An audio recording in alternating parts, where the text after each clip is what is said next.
महाराष्ट्राच्या कोपऱ्यात एका कर्मयोग्याला दुसऱ्या टोकावरील महर्षीकडून ज्ञानमय बीज मिळाले आणि अज्ञानाने रखरखलेल्या भूमीत फुटला ज्ञानाचा अंकुर.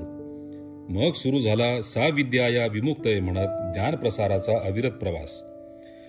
दशके लोटली, छोट्याशा अंकुराचा विशाल वटवृक्ष झाला.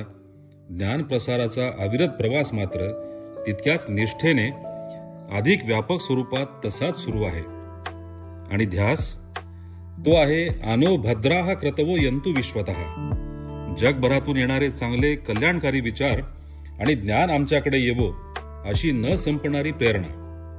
याच प्रेरणेने क्युरियस किड्सचा पाया मजबूत करत असताना एक विद्यार्थी, एक छंद, एक कौशल्य या संकल्पनेवर आधारित दिले जाते कौशल्याधारित शिक्षण आणि त्याच्याच जोडीला सुरू आहे राष्ट्रप्रेम जागृत करणारे शिस्तपूर्ण सैनिकी प्रशिक्षण. दैनंदिन अभ्यासक्रमासोबतच शिकवले जाते कला, क्रीडा आणि तंत्रज्ञान. समजून सांगितले जाते रोजच्या जगण्यातले विज्ञान.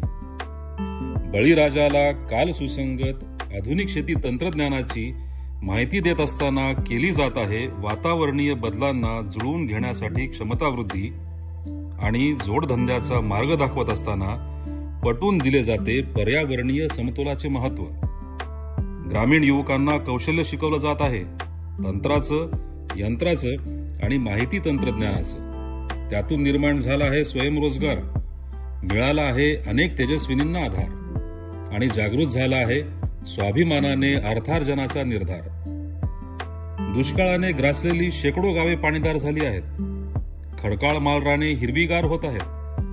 मृत नदीला जिवंत केलं जात आहे आणि जिवंत माणसामध्ये जाणीवांचा प्रवाह उजागर झाला आहे. पण ज्ञानप्रसाराचा प्रवास मात्र असाच अविरत सुरू राहणार आहे. हा पवित्र वसा आहे एका महर्षीने एका कर्मयोग्याला दिलेला. हा समृद्ध वारसा आहे अनेक पिढ्यांच्या कष्टातून मिळालेला. ज्ञानप्रसाराचा हा संकल्प आहे संस्कृती संवर्धन मंडळाच्या प्रत्येक कार्यकर्त्याने घेतलेला.